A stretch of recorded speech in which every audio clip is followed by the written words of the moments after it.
தாவேகா ஆட்சியின் செயல்பாடுகள் குறித்து கேள்வி எழுப்ப முடியாதவர்கள் தலைவர்கள் மற்றும் குடும்ப உறுப்பினர்களின் தனிப்பட்ட வாழ்க்கையை பற்றி வதந்தி பரப்பி வருவதாக தொழில்துறை அமைச்சர் கீர்த்தனா குற்றம் சாட்டியுள்ளார்.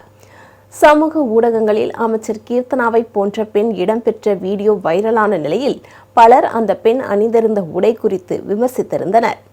இது குறித்து தமது எக்ஸல பக்கத்தில் பதிவிட்டுள்ள அமைச்சர் கீர்த்தனா, அந்த வீடியோவில் இருப்பது தான் அல்ல என்றும் பெண்ணின் உடையை வைத்து விமர்சிப்பது பிற்போக்கான மனநிலை என்றும் பதிவிட்டுள்ளார்.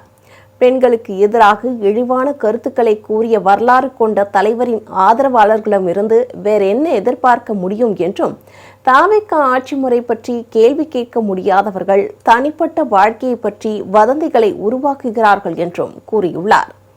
ஆக்கப்பூர்வமாக சிந்திக்க முடியாதவர்களின் மிக பழமையான ஆயுதம் பெண் வெறுப்பு என்றும் அவர் தமது பதிவில் குறிப்பிட்டுள்ளார்.